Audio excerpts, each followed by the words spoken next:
The new podcast, In the Shadow of Princeton, starts as the matriarch of a prominent Princeton family is found stabbed to death in her locked basement.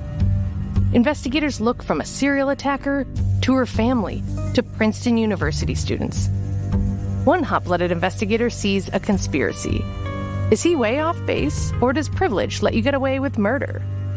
In the Shadow of Princeton is available wherever you get podcasts, or you can binge it ad-free by joining Wondery Plus in the Wondery app, Apple Podcasts, or Spotify.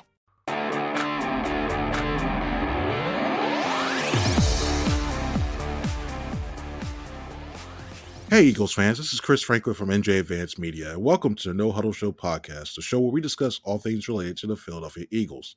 Now, before we begin, I want to remind you all that you can read our content on NJ.com/Eagles, and make sure to bookmark that to get the latest Eagles news and analysis. Today, I'm once again joined by my No-Huddle Show co-hosts, Bob Brookover and Cayden Steele. And guys, the Eagles came away with a win against the Cleveland Browns, but there were other things away from the game that kind of drew attention away from that win. There also is some storyline about Saquon Barkley, the Giants' first game back in MetLife. What are those things, but I don't know. But all kidding aside, it is the biggest storyline of leading into this week, going into Saquon Barkley, going back to face his old team. We'll get more into that in a bit. But first off, Cayden, Bob, how are you guys doing today? Doing great. Sitting here, drinking my morning coffee in my NJ Advanced Media /NJ.com /South Jersey Times mug, and getting ready for Saquon week. Nice. How you doing, Cayden? Doing good. Just sitting here without an MJ, mug. I wish I could get one. Just Bob. I got you. I'll be the plug. I got you, man. I'll be the plug. I got you. Well, yeah. It may not be today, but yeah, we got that. And also, I know we used to have a store that had some of the weirdest stuff that were on there, like beach towels with like pork roll, Taylor ham debates, and like Game of Thrones. If it was, I kid you not. And I was like, what? Okay, I don't even know if it's still up, but if it is, I think it's like NJ.com/shop. So there's a free plug for them if they want it. But yeah, some different stuff that we've gotten over the years in terms of NJ.com. But we could go on and on about some of the stuff that we've seen over the years here. But we're going to focus or start with this Eagles, and we're going to start with our opening drive question. And Bob, I'm going to start with this. And both of you guys, you've seen this as well too. It's well known that we've all seen a video that was on a Fox broadcast from Sunday's game against the Browns, where head coach Nick Sirianni was talking to the fans in the lower bowl, putting his ear up like he couldn't hear them, and was saying something before they went into the locker room. I mean, everybody seemingly covered it, picked it up, and it made its way around, went viral, what have you. So we'll start with Bob and then go to you, Cayden. Bob, do you think this was an occurrence that should have drawn concern, or was this much ado about nothing? It only draws concern if one person doesn't like it, and that person, of course, would be Jeffrey Lurie. How he feels about it, and I suspect we won't know that because we don't get to talk to him very often. But he kind of alluded to it at the owners' meetings. He'd like to see Nick control his emotions a little more. He obviously did not control them in this situation. What we don't know for certain, there's the story out there that there's a guy who called into WIP and said, hey, he was talking to me. He shouldn't be in trouble for it. We talked earlier, and I poked around the locker room a little bit yesterday, and that some guys said, yeah, that's what happened. So it started before the game, or not necessarily before the game, early in the game, with the guy saying run the ball after they had to go 3 and out and punt once again to start a game. And it evolved into what it became at the end, which was like an 8-second. I think that he was on the screen for 13 seconds there. 8 of it was spent going over the first 5 shaking hands with his players. The last 8 looking up into the stands. I think more of it was made than needed to be. Nick didn't need to do it. I had a bigger problem with Nick bringing his kids into the interview room. I don't think that's the place for them. I don't think Nick would like it if I brought my grandchildren into his practice. So don't bring your kids into our work area where we're trying to be serious and do serious work. is how I would put that. But as far as it becoming what it became, which was just a national story all over the airways, I think that was a little much. I don't think it was that much, but it did, because the Washington Post ended up showing up yesterday to write about Nick. It did because Nick's done this before, and it's a bad look. So it became what it became, and Nick likes to talk about accountability, and he has only himself to blame for becoming that. All right, Kate, what do you think? Is this much ado about nothing, or should we be concerned about this happening again? Yeah. Yeah, I think it's, somewhat concerning for the fact that this is not the first instance that, and whether you want to say that the look from like a national media perspective matters or not, I guess that's up to you. But the fact that, Nick did this after the Kansas City game last year when he was yelling at fans, and the fact that Bob kind of mentioned what Lori said during the owners' meetings, I just think we've seen time in time out for the last couple of years where maybe he just gets a little too emotional, during the games, and I I'm just not sure if that's a good thing. Um, at the same time, maybe people are overreacting a little bit, but it's just the fact that at the end of that game they weren't playing that well, and we don't know what. I mean, it's tough for me. I'm like thinking while I'm talking. I mean, it's tough because we don't really know what was said, but it's just an overall not a great look for a coach that's dealing with a ton of pressure right now. He has a lot to prove this year, and just adding that extra distraction probably is not good for himself. It's probably just overall concerning for him, and if the league. And not the media, but the other owners and people around the NFL kind of view Sirianni as, what Damian Woody called him on ESPN, as a clown. And I'm not saying that's, necessarily the case, but if that's how they view him and Jeffrey Lurie gets wind of that and he knows people look at him in that manner, it's probably not good for Nick. So, um, yeah, I mean, if they win a bunch of games over the next 6 or 7 weeks and he continues to be emotional and yell at the fans, and I don't know, they're 8-2.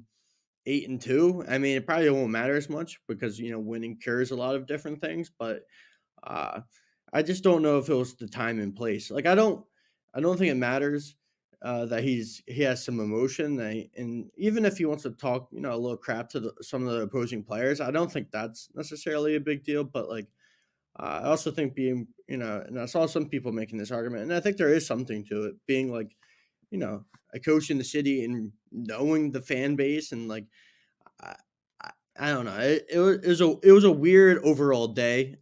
Maybe this is gonna die down in a couple of days, and Nick apologized for it on Monday, so maybe he realizes that no, like you said, his energy needs to be directed in different places. But it was just a weird overall type of day.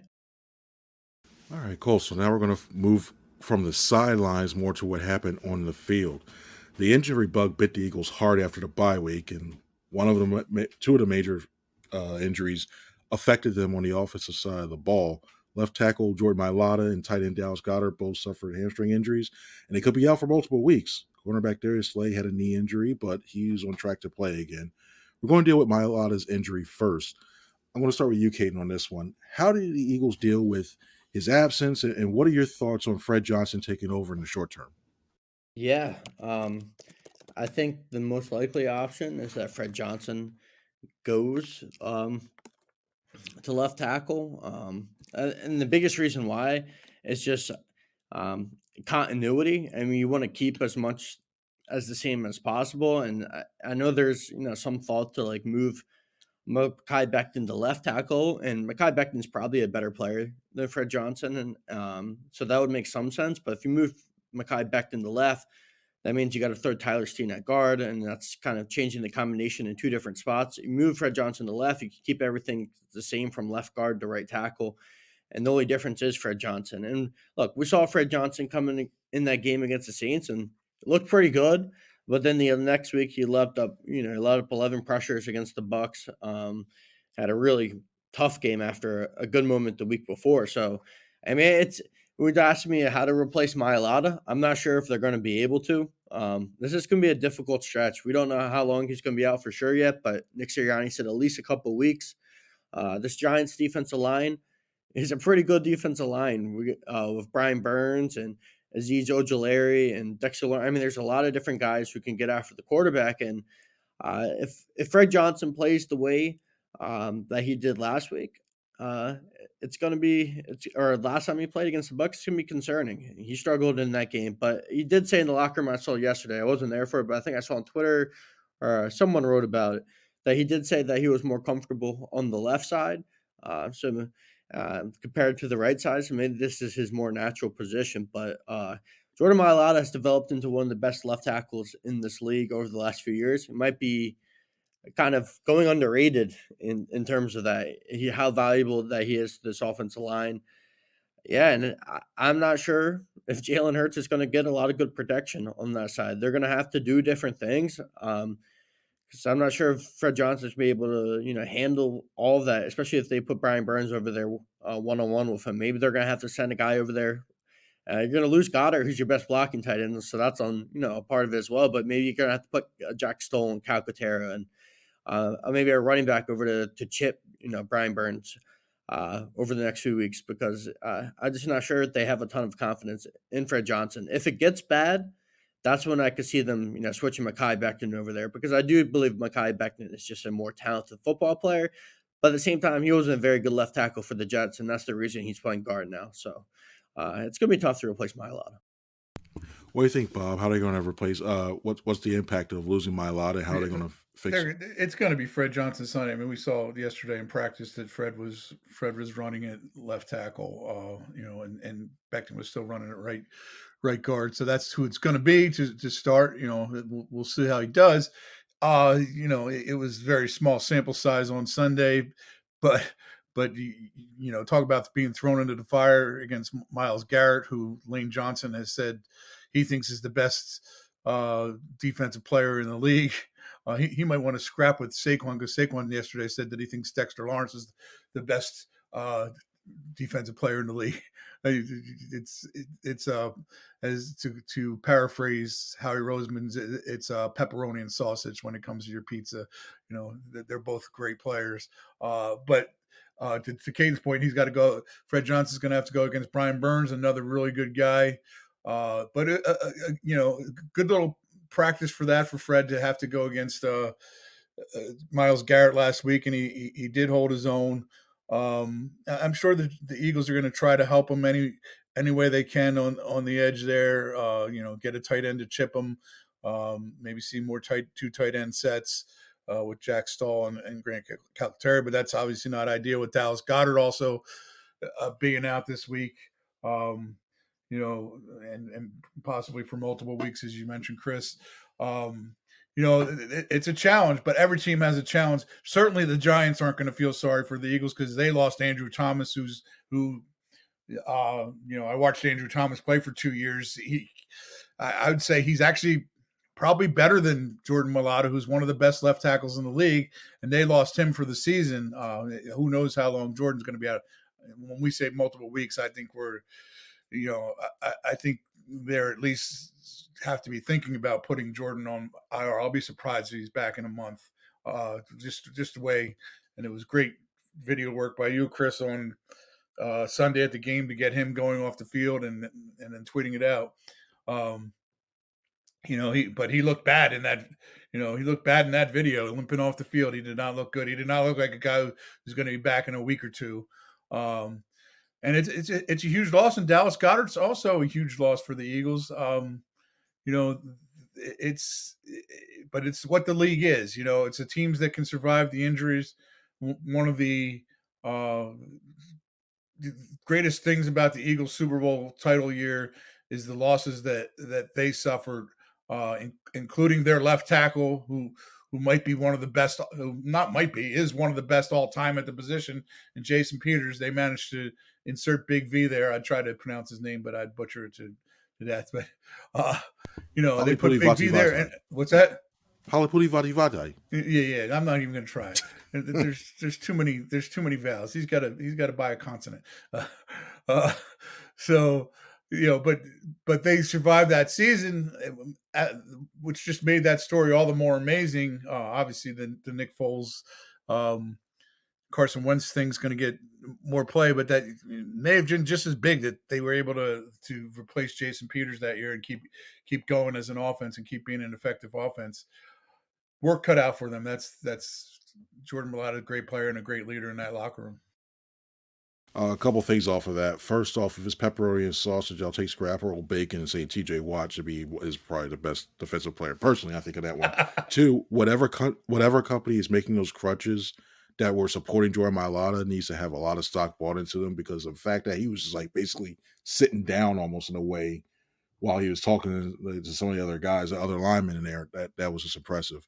But one thing I think he could do as well, especially this week, more focus on this week as opposed to the future. Well, maybe against the Bengals with Trey Hendrickson is basically he's going to. You probably got to figure Giants edge rusher Brian Burns is going to be over towards his side, Fred Johnson's side, because that's where the matchup it benefits the Giants in that time. That's where he lines up a lot anyway. If you really watch the Giants, he really lines up on that side mostly. Yeah, he goes to that one too, and it's going to be, you can really do something like what the Eagles did a couple years ago with Micah Parsons in spaces where you kind of use his aggressiveness against him. Like when they used his own reads, they kept Parsons in space and they basically soloed him out using motion. Well, that's a dirty word at times, depending when you watch the Eagles play right now. But when you look at that, they can motion him away, and then next thing you know, you have him on an island, and then it's isolated, and you force him to make a choice. And when you do that, who knows? Maybe you can break off a couple explosive runs that way. But I think even if we saw Jordan Mailata in there, I think they still run and chip him. I think Saquon Barkley is going to play a big role in that. Even Kenneth Gainwell on some of those passing downs, he runs past him, throws a little flipper elbow into him, try to get him in the ribs, and not only just try to slow him down, but kind of leave a shot, like, try and make him think about it a little bit more. But that's easier said than done when a guy all-pro caliber as in Brian Burns. Now, we talked a little bit about the Goedert injury. Now it's an opportunity for Grant Calcaterra to step up. We saw Grant Calcaterra become the backup tight end during training camp, and now he's going to be the starter for the time being. Bob, I'm going to stick here with you. What are you expecting from him, and can he have a similar impact to this offense that Goedert has? Well, it's funny. I talked to Grant Calcaterra yesterday. I said, "Is it weird to be 5 games into the season you've already had a career year?" He surpassed his career numbers in that one game. Not that one game, but he's got 123 receiving yards this season. Coming into this season, he had, what did he have? 120. So this season, he's already surpassed his first 2 seasons career receiving yards. He's not going to be Dallas Goedert. It would be ridiculous to expect him to be Dallas Goedert. And he's probably not going to even be the guy we saw on Sunday, which when he had his best game, 67 receiving yards. But he's gonna, and this is a point that both Devontae Smith and AJ Brown made after the game on Sunday. He's gonna get chances to make plays because the attention is not going to go to tight end, and it's probably going to go off tight end a little bit more than it normally would because it's not Dallas Goedert, it's Grant Calcaterra there. But it's a chance of a lifetime for this guy. He's been in the league, and those first 2 years were really, I think, kind of disappointing. Although Grant made the point yesterday because I knew I wasn't coming in the league to be a star receiver with the guys we had here, and he's bided his time. And you know what? If he can be a force as a receiver, hey, you know what? It's going to benefit the Eagles a lot. But this is the best chance of this kid's lifetime. So let's see if he takes advantage of it. He's got a great story with he's overcame the concussion problems he had in college. He actually Jalen was asked about this yesterday, and he made an interesting, he made an interesting point, basically saying it couldn't hurt that he worked with Jalen in college at Oklahoma. They overlapped at Oklahoma, so that probably means that Jalen has some trust in him. He certainly showed some trust in him on Sunday. And Cade, what do you think? What do you think we're going to see from Calcaterra in a time that he's going to be the starter? Yeah, he can't be Dallas Goedert, but wouldn't be fair to expect that. Dallas Goedert is, a better athlete. He's more physical. Just some of the things that he could do after the catch with his size, at 6'5", and I don't think you'll see Grant Calcaterra be able to replicate that, and he's probably not as good of a blocker, so they'll be more limited in what they can do there.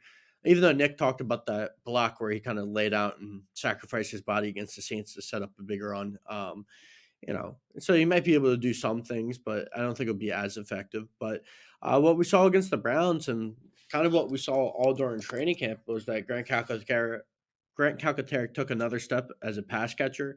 It looked really smooth as a route runner, and that was the big thing when he was at Oklahoma, and that was the big thing when he came back from those concussions and played at SMU, is that he had pass catching upside. It was just the blocking that was the question mark. So we didn't see it the first 2 years, even when he played some snaps to replace Goddard. And when he got hurt the 2 other times, kind of mixing in with Jack Stoll, and he didn't really break out as a pass catcher, but seems like he's slightly improved as a blocker, and he's gotten certainly better as a pass catcher and kind of building on the skill that was his strength in college. And like, it paid off against the Browns. He looked pretty good. Um, just getting open. I mean, I think he could have another, similar type performance, maybe like 4 catches for like 55 yards. And if he could just be good to competent and he could just keep the defense honest, I think the Eagles will be happy with that. But yeah, he won't bring the same value as Dallas Goedert. But look, this offense runs through A.J. Brown and Devontae Smith, even when Goddard's there. I know Nick Sirianni tries to mention Goddard in there, and to some degree it does. But if Calcaterra could just play his role and make a few catches here and there and maybe, have another, 20-some yard catch down the field once or twice in this game, I think the Eagles will be happy with that. And I think he'll have a solid game. And I think he's a pretty solid overall number 2 tight end that you could do some things with. Uh, he surpassed Jack Stoll. There's a reason they didn't bring Jack Stoll back in free agency, because they were comfortable with Calcaterra, it seems. And look, they got Jack Stoll back now, but he's going to be the number 2 tight end, and he might be featured a little more than he has in past years. And I think he'll do well. Yeah, you mentioned a good point about the blocking aspect of Calcaterra, and he's gotten a little better in terms of that, but it's going to be really tested this during this time. And we already mentioned that with Mailata out, they may put a tight end on that side, but or Fred Johnson's side, and if they do that, he needs to really play well in that aspect of the game. If not, we might see Stoll in there. I'm wondering if we're going to see a lot more 12 personnel. To be honest, seeing just having the A.J. Brown and Devontae Smith as the wide receivers, and the Eagles using 2 tight end sets and leaving Jack Stoll in there to do that. It takes away the effectives, I think, or using Jahan Dotson a little bit more, or Paris Campbell, what have you, whoever's going to be the 3rd or 4th wide receiver in that system. But it's almost like you have to use it out of a necessity now, especially with this injury, and to help protect Jalen Hurts in terms of that. But enough about the tight ends and the lines. Everybody wants to hear about is the return of Saquon Barkley to MetLife. And first time he's doing that since he signed that 3-year deal with the Eagles. It's going to be interesting to see what type of reception he gets up in MetLife Stadium. And as some of you guys know, I co-host the Giants podcast, Talk is Cheap, and I talked to Daryl Slater about the reception. I asked him this question. I'm going to ask you guys this question too. I think I already know the answer to it, but I kind of want to see what your reactions are going to be. And I'll start with you on this, Cayden. Do you think the Giants will even have like a 30-second like memory clip like they used to do to welcome him back to MetLife? And also, how do you think that he'll handle his return to face his former team? I'm not sure. I mean, I think it would kind of be the right thing to do for the fact that he was the best player in that franchise, over the last 6 years before he left for the Eagles. But I get where it's kind of, awkward since he left for a division rival. So I'm not sure. I think the right thing to do would be to have some quick little thing for Saquon. We'll see if they actually do it. That'll be definitely interesting to see.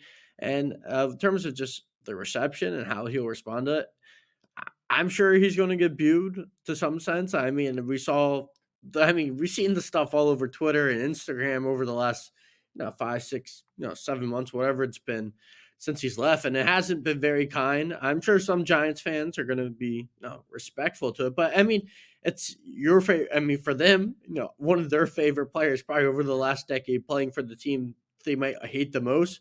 So I can't imagine the reception is going to be great. I think he'll get booed. I think it's going to be just not the most warm welcome. But for Saquon himself, he's a professional. I'm sure he's human. So I'm sure this coming back to where he played for 6 years, he's going to be a little emotional. I'm sure it's not going to be necessarily the easiest circumstances, but I mean, I don't think it's going to phase him too much. He's a really good football player. I wouldn't be surprised if he has a really big game coming home. Yeah, I think he'll handle it well. He's a professional. I think he's a consummate professional. We've seen Saquon just for since training camp, really getting to know him and throughout the season. It doesn't seem like he lets that stuff bother him. But he is human, so maybe a little bit of it will creep in. But I think it's gonna be a tough environment, but it's not going to stop Saquon from thriving. And it's one of these games where it's going to be fun, I think, for everyone involved. And I was talking to people. I mean, I'm surprised they didn't make this the Sunday night football game this week instead of Steelers Jets, just for the fact that there is so many expectations with him coming back. And we'll see what happens. I can't imagine how it'd be. It would be the same thing if and the fact that he chose to leave. I know some of it had to do with the contract, but I think that's how some Giants fans feel, like that it wasn't like he was traded or released. Like he opted to leave for the Eagles. He could have gone anywhere else, and then maybe that's their perspective. So from in terms of that, I don't think the reaction will be well. It'd be like if the Eagles had a free agent like AJ Brown and he left for the Cowboys. Like I mean, kind of like what Tio did with the Cowboys. Like I just can't see the reception being great. I agree with you on that, especially the Sunday night football aspect of it. In terms of, you got the number one market in the country, number 5 now. Shocked it went down from 4 to 5, but you got the top 5 market in Philadelphia with that storyline around there. I thought that would be the game instead of like Eagles Jags, but hey, it was such is life when it comes to that. Bob, what do you think? What do you think they're going to honor him in some form? And what do you think? How do you think he's going to handle his return? Well, first I'll say you're both right. The schedule makers, I've been saying since the schedule came out, they whiffed on this one. I don't know how they whiffed so bad. If I'm the guy who's in charge of the guy who makes the schedule, I'm like, what were you thinking? But anyway, I want to ask you this first before I answer that. What did Daryl say? He said no. He said heck no. He doesn't think they will. No, he doesn't think it. No. I think they will because, because it's the right thing to do. And John Mara has a great admiration for his former players in general, and for Saquon Barkley in particular. It's the famous clip now on Hard Knocks, and probably on a fascinating Hard Knocks series on the Giants offseason activities. The most famous clip to come out of it is, "I'm not going to sleep at night if Saquon signs with Philadelphia." Well, there's the nightmare, and here comes the nightmare. But what best way to confront it would be to put it up there. The only reason maybe not is because it could result in Saquon and just the place erupting in boos and ridicule. But if I was the Giants, I would do it anyway, and I think Saquon would see it as a classy thing. Even if he got booed, he would still be thankful to the organization that they did it. So I think it is the right thing to do, but I don't know what they'll do, if they'll do it or not. There's really no great precedent for this here.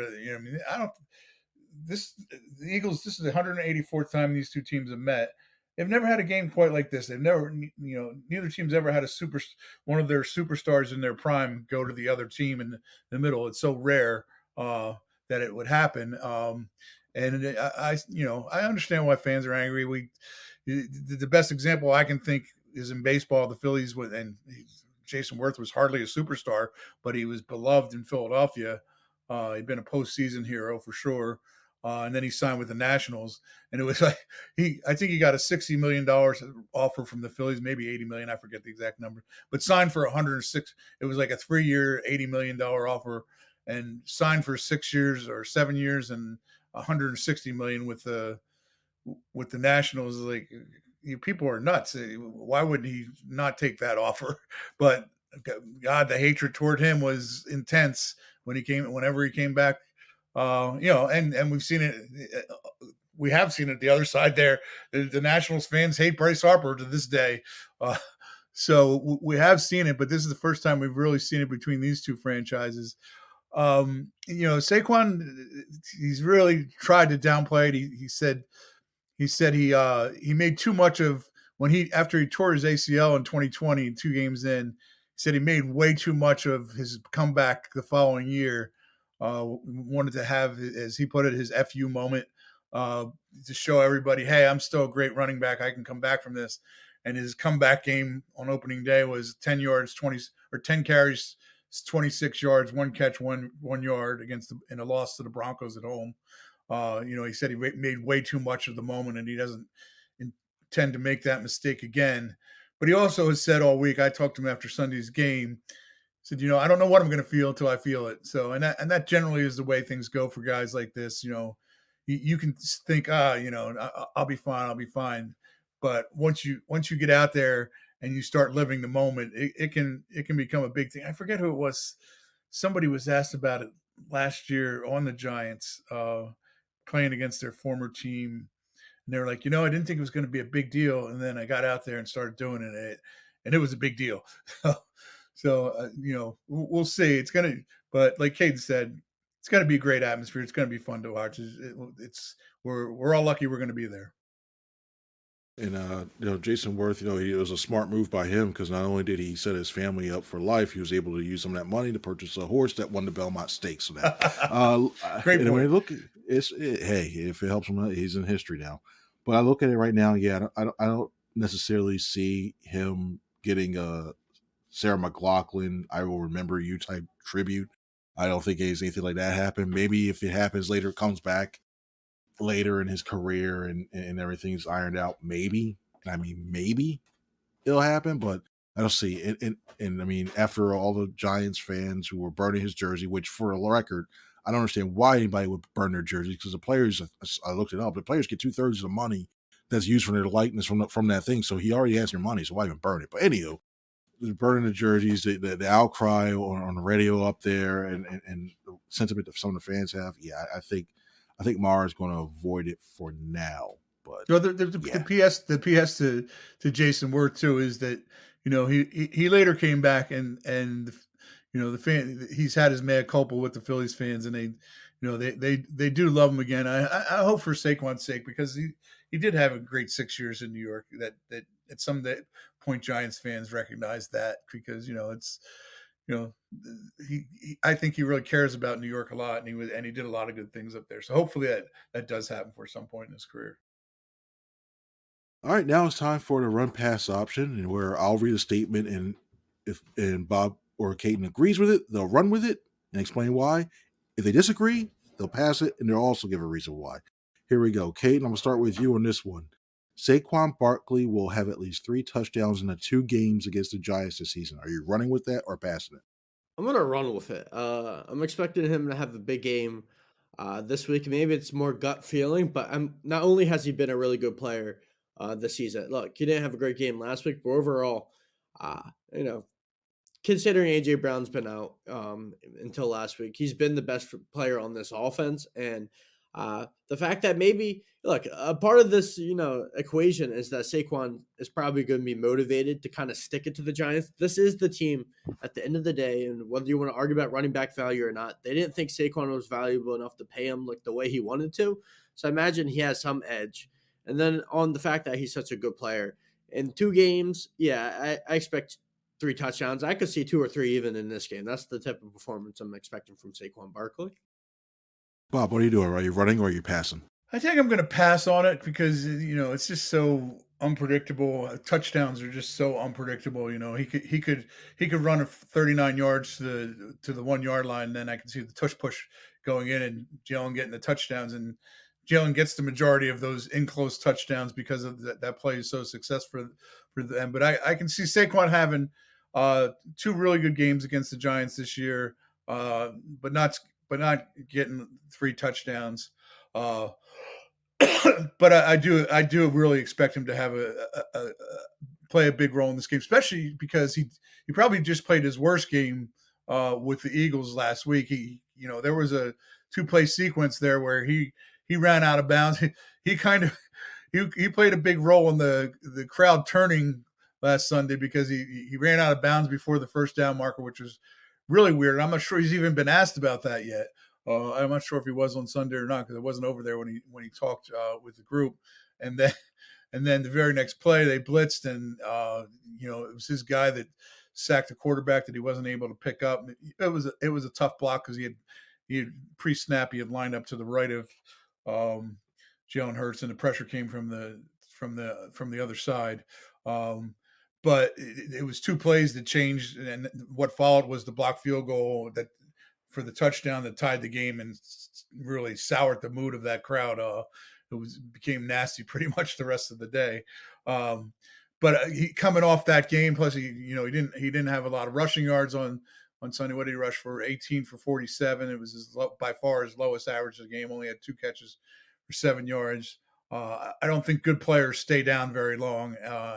He's definitely motivated for this game, no matter what he says in terms of trying to play it down and trying to not make it too big a deal.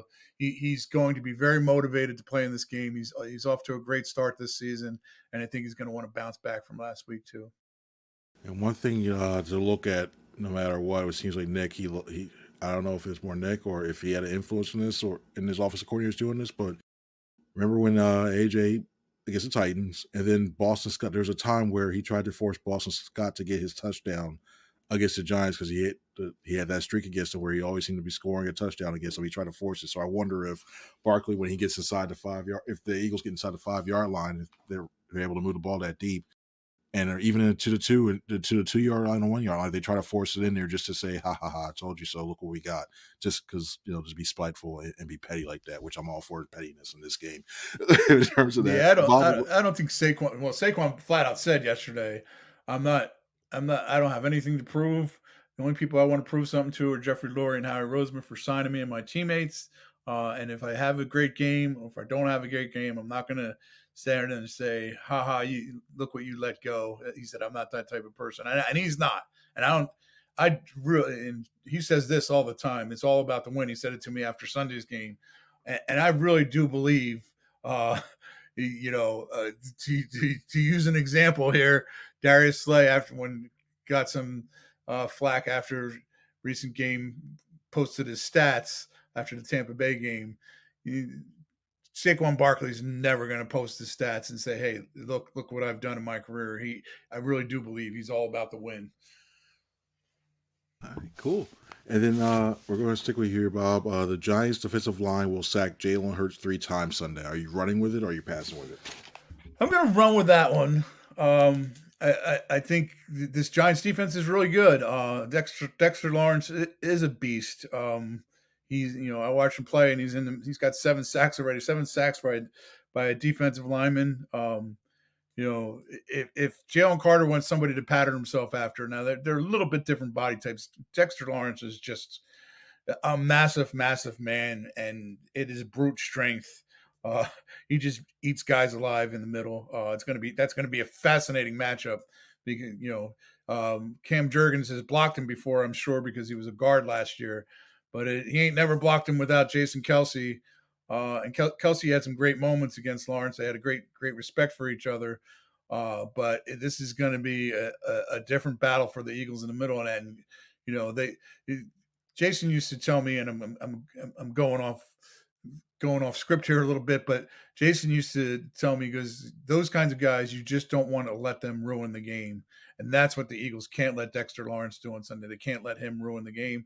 Then you add him in Brian Burns, who Cayden mentioned, or you, I forget which one you mentioned, Azeez Ojulari, who's a really good pass rusher. Hadn't been playing a whole lot this year until Kayvon Thibodeau went down. Hasn't been able to stay healthy in his career, but is a very good pass rusher. I can see the Giants getting some sacks here. I can see them blitzing some with the Cherokee and Micah McFadden. They do that at linebacker. I can see him doing some corner blitzes. Wink Martindale's not there anymore, but the Giants lead the league in sacks. So I can see them getting 3 sacks and still not winning this game because you can exploit other things. I think you can exploit this secondary. It's better than it was last year, but it's still not great. I think there are things you can do to this defense to get some points. But we're going to get to the offense in a little bit, as my friend Chris's great script here will have us do, and it's when I'm going to win our battle of the 2-minute drill. Spoilers. Spoilers. Cayden, what do you think, man? You running with this or you passing with it? Yeah, I'm gonna run with it as well. I was thinking about passing, but I think there's matchups that the Giants can just take advantage of. Starting with the biggest problem for the Eagles, and yeah, Bob made a good point there. Fred Johnson, kind of held his own against Myles Garrett, but he did the same against the Saints as well when he came in for about a little more than half that game. But in a full game, the last time we saw him play a full game, he gave up 11 pressures, and the Giants have a lot of different pieces up front, and I think they'll be able to take advantage of that matchup. Maybe not 11 pressures, but they should be able to beat Fred Johnson once or twice when he plays all 4 quarters. So a sack or two might come from the edge, and then Dexter Lawrence, we talked about for the last few years, the best defensive players in the league. And yeah, the guys who are the edge rushers get more of the glamour, with Myles Garrett and Nick Bosa and TJ Watts and Micah Parsons, and you can talk about the Fred Warners and the Patrick Surtains of the world. But Dexter Lawrence is the best defensive tackle in football. I think he's passed Chris Jones in terms of impact, and the fact that he does it with the body type that he is. He's not your traditional 3 tech. I mean, he's more of a nose, and he's so disruptive, but he can make an impact from anywhere. And look, I think this Eagles offensive line is very strong in the interior, but if there's any weakness that you could potentially exploit, I think he moved Dexter Lawrence over the inside shade or kind of over Mekhi Becton and really test Mekhi Becton. Look, he held his own against Kenny Clark early in the season and other players, but Dexter Lawrence is a different type of player. He's a more dominant on a per snap basis. And this is going to be a challenge if they want to move him around and really try to get some of his wins on Mekhi Becton. So Mekhi Becton's going to need to have a strong game. And even if he does, it's Dexter Lawrence. He's bound to get one. So I think 3 is a very likely number. But like Bob said, I don't think this Giants defense, in terms of just their secondary linebacker play, is amazing. So if they get 3 sacks, it's not the end of the world for the Eagles offense. They can still put up some points, but this is going to be a tough matchup, and they're going to have to win this matchup, to win this game the way they want to. All right, guys, it's time for your favorite segment now, the 2-minute drill, where each of these guys are going to have 2 minutes to answer a question I'm going to ask them. If they don't finish in time, they'll hear this. And the time's up, and I may shame them or not. I don't know. I'm in a jovial mood today. Who knows? I don't know. Just kidding. On time for that. I'm going to start with Cayden on this one. I think that's where I'm at. I lost it. I feel like Drew Carey, who's like anyway. I just lost where I'm at anyway. That's fun. Cayden, in terms of that, why is the Eagles' offense currently not clicking as well as we all expected it to be before the season? Your time starts now.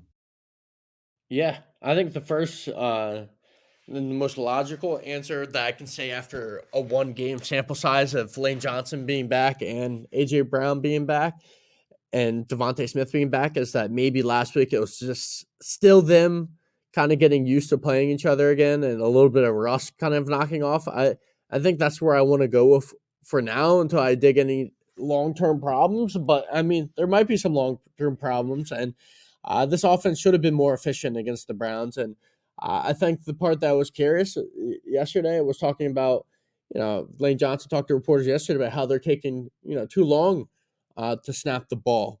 And just seems like fundamentally something is off with this team. It doesn't seem like it's a lot of creativity. It seems like they're kind of behind the 8 ball. So I'm wondering if this is them still getting used to Kellen Moore calling the plays, and maybe this is just some early season like got to get it out of your system type of issues. But yeah, this offense hasn't looked compared to the talent they have on offense, they haven't produced the way they should. And I'm guessing it's an operation thing. That's the word Jalen Hurts used yesterday when talking about, snapping the ball too late as an operation thing. It just seems like everything is a little bit off. And people are pointing out different issues like Jalen Hurts still not throwing to the middle, not running as much motion as they thought. And I really don't know the exact issue or can't put my finger on it, but if this offense isn't producing for 2 straight years, I mean, I have some big time questions about it going forward. I'm going to lean with a mix of everyone coming back healthy and just people getting used to this new system. But if the problems continue, we might have to have conversations about the personnel as well. Bravo, 2 seconds left. Bravo. Bravo. You got it in there in time. So that was good clock management. You didn't let the defense get on the field, and you did good. Congratulations on that one. Now it's time for you now, but I'm going to reset this timer now. Bob, same question. Why is the offense currently not clicking as well as we all expected it to do before the season began? Your time starts now. Yeah, this is an easy one because they never ever score in the first quarter. They are disaster start, or as Lane Johnson put it after Sunday's game, we're constipated. They cannot start a game. First 5 games, and this dates back to it dates back to last year's Giants game when the Eagles failed to score. They've gone 7 first quarters now without scoring. This year they have 90 yards in the first quarter, 6 first downs, 2 turnovers, and 7 punts. Let's look at these games. All right, Green Bay opening night, 3 and out, not just 3 and outs, minus 7 yards on 6 plays, 2 turnovers. Both series end with turnovers. They give 6 points right away. Atlanta's the only game this year where they really had some success. They failed on 4th down play after a 55-yard drive. The other 2 drives, 7 plays, 1 first down, 25 yards. The New Orleans game, they had 1 drive, 3 plays, minus 9 yards. So that's 2 of their first 3 games, minus 16 yards in the first quarter. Get to Tampa Bay. Oh yeah, things were really good there. 2 drives, 3 and out, 0 yards. It extends into the second quarter where they go 3 plays, 0 yards. It's 24-0 before they get a first down. You keep starting like that, you're a disaster. And then against Cleveland, it got a little bit better. 10 plays, 21 yards, 1 first down, 2 punts. A little bit better. But if this team can't figure out a way to score and that, which they've shown no signs of being able to have a script and making things work. If they can't fix that, they're not going to be a good offense. They're not going to be a good team. Simple as that. Bravo! You both got in. This looks like 2 of the top offenses in the league. You both able to use clock managers. No Andy Reid issues from the final days of the Eagles. And congratulations on both of them. That's a good way to end the show. I very much like that. Guys, I want to thank you guys both, Cayden and Bob, for being on here today. Make sure you continue to read their stuff as well as mine on NJ.com/Eagles, where I have all the coverage from this upcoming game against the Giants. So for Bob, I'm Chris. Everybody have a good one. See ya.